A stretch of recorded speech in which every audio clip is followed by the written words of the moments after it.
গত বেশ কয়েক বছর ধরেই বাংলাদেশে পয়লা বৈশাখ নিয়ে নানা তর্ক বিতর্ক আলোচনা এই সমস্ত চলে আসছে। আমি নিজেও এই আলোচনা তুলেছি, আমি নিজেও বেশ কিছু প্রশ্ন তুলেছি আগে। পয়লা বৈশাখ উদযাপন এবং মঙ্গল শোভাযাত্রা করা নিয়ে এখানে খুবই স্পষ্ট দুটো ধারা হয়ে গেছে। একটা ধারা যেটাকে আমরা বলি আর কি চেতনা শিবির, আওয়ামী লীগ এবং তার প্রভাবিত বাম ঘরানার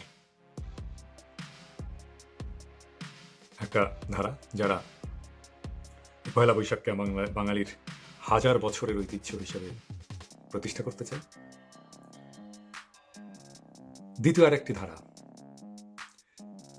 যারা মনে করে যে পয়লা বৈশাখ আমাদের হাজার বছরের ঐতিহ্য নয়, এটা একটা পলিটিক্যাল ফেটিশ, এটা ফ্যাসিবাদের কালচারাল আইকন। এই গ্রেটার দ্বিতীয় গ্রুপের মধ্যে ইসলামপন্থীরাও আছেন। তারাও তাদের ধর্মীয় দৃষ্টিকোণ থেকে পয়লা বৈশাখ উদযাপন, মঙ্গল শোভাযাত্রা করা, এটা নিয়ে তাদের নিজস্ব প্রশ্ন, নিজস্ব কনসার্ন, সেটা তারা নানা সময় বলেছে এবং জারি রেখেছে। আমি সেই প্রসঙ্গে যাব না, এটা ইসলামপন্থীরাই বলবেন যে কেন তারা পয়লা বৈশাখ এবং মঙ্গল শোভাযাত্রাকে এন্ডোর্স করেন না এবং সেটা করতে নিরুৎসাহিত করেন। আমি আমার প্রশ্নটা বলতেই পারি। আমি লিখে বলার চেষ্টা করেছি, এর আগে লিখেছি, প্রচুর লেখা লিখেছি, আবারও বলছি।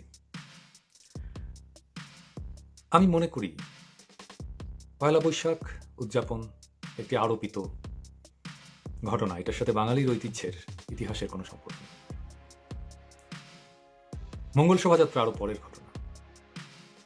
আমরা জেনে আশ্চর্য হব, প্রথম আলোতেই একটা আর্টিকেল আছে, আপনারা সার্চ করলেই পাবেন, কিভাবে শুরু হলো মঙ্গল শোভাযাত্রা, এই শিরোনামে।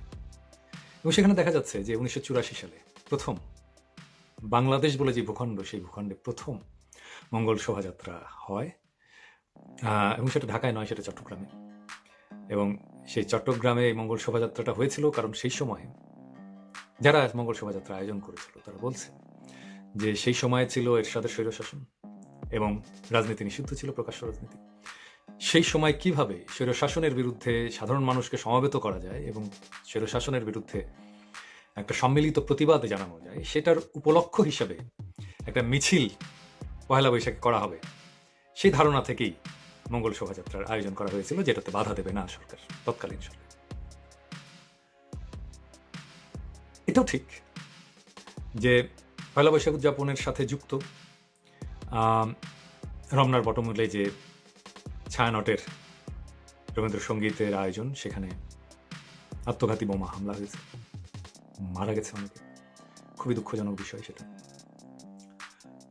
আমরা সেই প্রসঙ্গে যাচ্ছি না। একটা ঘটনার সাথে অসংখ্য ঘটনা যুক্ত হতে পারে, কিন্তু তার একটা গ্র্যান্ড ন্যারেটিভ আছে। আমরা সেই ছোট ছোট ছোট ছোট ঘটনাগুলোকে নিয়ে আলোচনা করে ডিস্ট্রাক্টেড হতে চাই না, বরং আমরা সেই গ্র্যান্ড ন্যারেটিভে ফিরে আসি। আপনাদের অনেকেরই হয়তো মনে হচ্ছে যে কিভাবে পয়লা বৈশাখ আমাদের ঐতিহ্যের অংশ নয়। বাঙালি কখনো পয়লা বৈশাখ উদযাপন করে। বাঙালি যেটা করতো সেটা চৈত্র সংক্রান্তি, চৈত্রের শেষ দিন। শেষ দিন কেন? বছরের শেষ দিন কেন আমরা উৎসব করব? এবং এই চৈত্র সংক্রান্তি এটা হিন্দু মুসলমান নির্বিশেষেই বাংলাদেশে পালন করত। এই চৈত্র সংক্রান্তির বেশ কিছু রিচুয়াল ছিল, সেই রিচুয়ালগুলো আমাদের জীবনযাপন পদ্ধতির সাথে যুক্ত ছিল। আমি একে একে আসছি। প্রথম হচ্ছে যে কেন চৈত্র সংক্রান্তি, বছরের শেষ দিন কেন? এটার সাথে হচ্ছে যে বাংলায় যেটা সময়ের ধারণা এবং পশ্চিমের যেটা সময়ের ধারণা, দুটো কমপ্লিটলি আলাদা। বাংলায় সময়ের ধারণাটা কি? আগে পশ্চিমের সময়ের ধারণাটা আমরা এই করি। পশ্চিমের সময়ের ধারণাটা সরল রৈখিক, রেখার মতো শুরু হয়, শেষ হয়, এবং কখনোই সে আগের জায়গায় যেখান থেকে শুরু করেছে সেখানে ফেরত আসে না। মানুষের জীবনের মতো ছোট থেকে বড় হয়, বড় হতে হতে হতে বৃদ্ধ হয়, তারপরে মরে যায়। ঠিক এইরকম সরল রৈখিক একটা সরল রেখায় এটা চলে। সেই জন্যই সময় তার কাছে পুরনো হয়, সময় জীর্ণ হয়। বাংলায় সেটা নয়। বাংলায় সময় চক্রাকার, ঋতুর মতো, এটা আবর্তন করে ফিরে আসে, কখনোই তা পুরনো হয় না। কেন? কারণটা হচ্ছে পশ্চিমের জীবনটা, এটা পশ্চিমের সময়ের ধারণাটাও মানুষের শরীরের মতোই, মানুষের সত্তার সাথে যুক্ত। মানুষ যেরকম বড় হয়, বুড়ো হয় এবং মরে যায়, সময় সেরকম অতীত হতে থাকে, অতীত হতে থাকে। কিন্তু বেঙ্গলে মানুষ এমনভাবে প্রকৃতির অংশ যে প্রকৃতি যেরকম ঋতুর মতো আবর্তিত হয়, তার সময়টা আবার ফিরে আসে, আবার ফিরে আসে, আবার ফিরে আসে, সেরকম তার সময় কখনো পুরনো হয় না। এবং এই কারণেই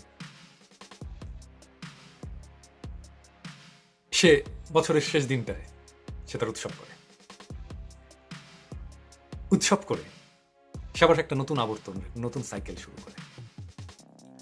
চৈত্র সংক্রান্তির একটা খুবই ইন্টারেস্টিং একটা রিচুয়াল ছিল, সেটা হচ্ছে বাসার ছোট বাচ্চারা প্রকৃতিতে চলে যাবে এবং তারা 14 রকমের শাক খুঁজে আনবে, কি কি শাক পাওয়া গেল, এবং বাড়ির বড়রা সেই শাকটাকে দেখবে কোন কোন শাক পাওয়া গেল, কোনটা পাওয়া গেল না, কোনটা আনতে পারেনি তারা। পরে বড়রা বয়স্করা আলোচনা করবে বিভিন্ন জনের সাথে, আমার বাসার ছেলে, আমার বাসার মেয়ে অমুক শাকটা পেয়েছে, তোমার বাসায় কি পেয়েছে? ওরা বলবে না আমরা পেয়েছি। তারপরে বাবা সবাই বলবো ওই শাকটা তো এই বছর পাওয়া গেল না। তাহলে এটার মধ্যে কি? এটার মধ্যে হচ্ছে যে আমাদের যে ইকোসিস্টেম, এই 1 বছর আমরা চলতে চলতে আমাদের ইকোসিস্টেমের মধ্যে কি কি জিনিস ঝামেলা করে ফেলেছি এবং যার ফলে একটা শাক বিলুপ্ত হয়ে গেছে। এভাবেই আমাদের পূর্বপুরুষেরা প্রকৃতির খোঁজ খবর রাখতো, এবং তারপরে 14টা শাক রান্না করা হতো এবং সবাই মিলে খেত। এবং আমি দেশে থাকতে তো এটা আমরা প্রায় করতাম। বিশেষ করে আমরা টাঙ্গাইলে, আমি বেশ কয়েকবার, হৃদয়পুরে ফরাদভাইয়ের ওখানে বেশ কয়েকবার গেছি, এবং ওখানে আমরা খুব মজা করে 14 শাক খুঁজতাম এবং আমরা সেটা রান্না করতাম। খুবই সুস্বাদু হয় 14 শাকের যেটা সবজি হয়, শাক হয়।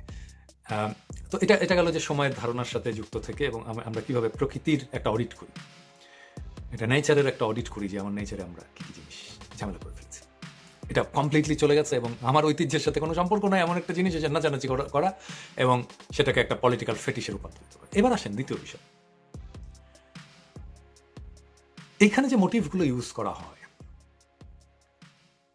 সেই মোটিভগুলো আপনি যদি অডিট করেন প্রত্যেক বছরের, আমি যদি কখনো দেশে ফিরে যাই আমি এটা করব, কোন বছরে কি কি মোটিভ ইউজ করা হয়েছিল এবং কত ফ্রিকোয়েন্টলি কোন মোটিভটা ইউজ করা হয়েছে, আপনারা দেখবেন যে এই মোটিভগুলোতে ডেমোনাইজ করার চেষ্টা করা হয়েছে, উত্থাপন করার চেষ্টা করা হয়েছে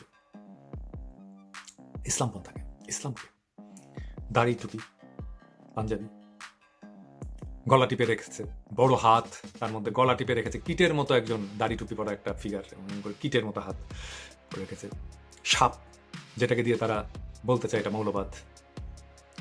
মোটিভ হচ্ছে ময়ূর। আমি প্রশ্ন করেছিলাম ময়ূর কেন, ময়ূর তো বাংলাদেশের পাখি নয়, তখন বলে ময়ূর সাপ খায়। আমি এই প্রসঙ্গে আসব যে কেন ময়ূর। ইসলামপন্থীদের একটা আপত্তি আছে, পেঁচা। পেঁচা তো লক্ষ্মীর বাহন, হিন্দুদের দেবতা, তাহলে পেঁচা কেন? তো এটা যদি সার্বজনীনই হয়, তাহলে আমি এমন প্রতীক কেন রাখি যে প্রতীকে সংখ্যাগরিষ্ঠ মানুষের একটা আপত্তি, অস্বস্তি এবং প্রশ্ন দেখা দেয়? অদ্ভুত বিষয় না? তখন তারা বলে যে পেঁচাও তো সাপ খায়, সাপ হচ্ছে শত্রু বাংলাদেশের। তখন আমি বলেছিলাম যে সাপ কেন শত্রু, মানে সাপকে দিয়ে কেন আমাদের শত্রুকে আইডেন্টিফাই করতে হবে বা প্রতিকায়িত করতে হবে? শুধু তাই নয়, এই বছরের পর বছর ধরে এই প্রতীকগুলোকে দিয়ে সাধারণ মানুষের, বাংলাদেশের আপামর মানুষের ধর্ম, আচার, বিশ্বাস, সংস্কৃতি, ঐতিহ্যকে অপমান করা হয়েছে। এটার বিরুদ্ধে তো একটা রেজিস্ট্যান্স হবেই, খুবই ন্যাচারাল। আপনি দিনের পর দিন অপমান করতে থাকবেন, আপনি দিনের পর দিন সাধারণ মানুষের বিশ্বাস, ঐতিহ্যকে, তারা যেই পোশাকটাকে, যেই অ্যাটায়ারটাকে এত সম্মান করে আপনি সেটাকে অপমান করবেন দিনের পর দিন, এটা তো চলতে পারে না। আপনি যদি মিনিমাম সেন্সিটিভ মানুষ হন, কাজটা তো আপনি করবেন না। আপনি কেন আঘাত করবেন?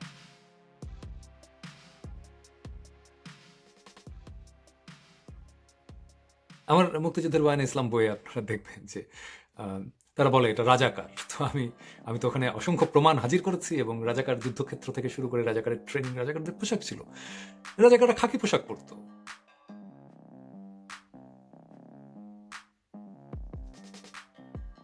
রাজাকার পায়জামা পাঞ্জাবি পরতো না তো। একটা প্যারামিলিটারি ফোর্স ছিল। তো আপনি কেন রাজাকারকে পায়জামা পাঞ্জাবি দাড়ি টুপি দিয়ে প্রতিকায়িত করবেন?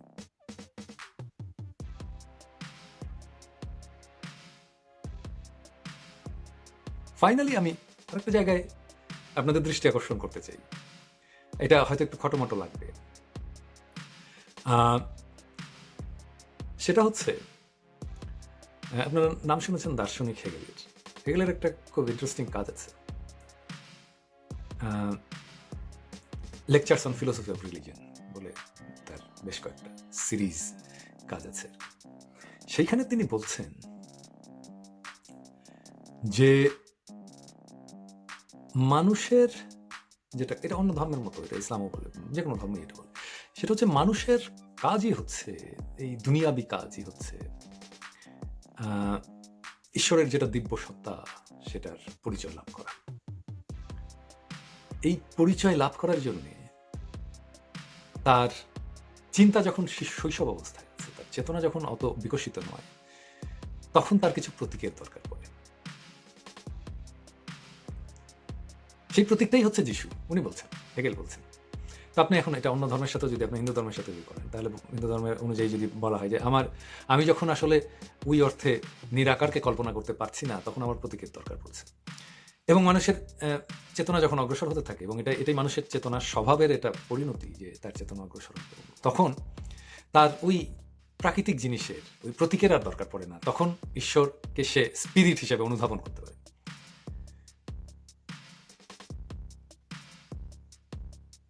এইবার ফিরে আসেন মঙ্গল শোভাযাত্রার মোটিভে। মঙ্গল শোভাযাত্রায় যে মোটিভগুলো ইউজ করা হয়েছিল, যে চিহ্নগুলো ইউজ করা হয়েছিল দিনের পর দিন, সেই চিহ্ন দিয়ে বাংলাদেশের সাধারণ মানুষের মধ্যে যে স্পিরিট, যে সার্বজনীন ভাবনা ঢুকিয়ে দেওয়ার চেষ্টা করা হয়েছে বা হয়েছিল, সেটা ছিল দগদগে ইসলাম বিদ্বেষ, এবং যার ফল আমরা আজকে ভোগ করছি। আজকে যে সমস্ত বামপন্থী বা নিজেদেরকে প্রগতিশীল বলে দাবি করেন, আপনাদেরকে বলবো, ফ্যাসিবাদের আইকন যে মঙ্গল শোভাযাত্রার সামনে মনিরুল দাঁড়ায় থাকে, র্যাব পুলিশ দিয়ে ঘেরাও করে নিয়ে যাওয়া হয়, যার সামনের প্রথম ব্যক্তিটা মনিরুল, সেই ফেটিশকে নিয়ে আপনাদের কেন এত, ফ্যাসিবাদের ফেটিশকে নিয়ে আপনাদের কেন এত প্রেম, এত ভালোবাসা? ফ্যাসিবাদের বিদায় হোক, তারপর আমরা না হয় একটা সার্বজনীন উৎসব কিভাবে আয়োজন করতে হয় আমরা সেটা দেখব। কিন্তু আপনার তো কর্তব্য ফ্যাসিবাদের যত সব ফেটিশ আছে, ফ্যাসিবাদের যত সব কালচারাল আইকন আছে, সর্বতভাবে তার বিরোধিতা করা।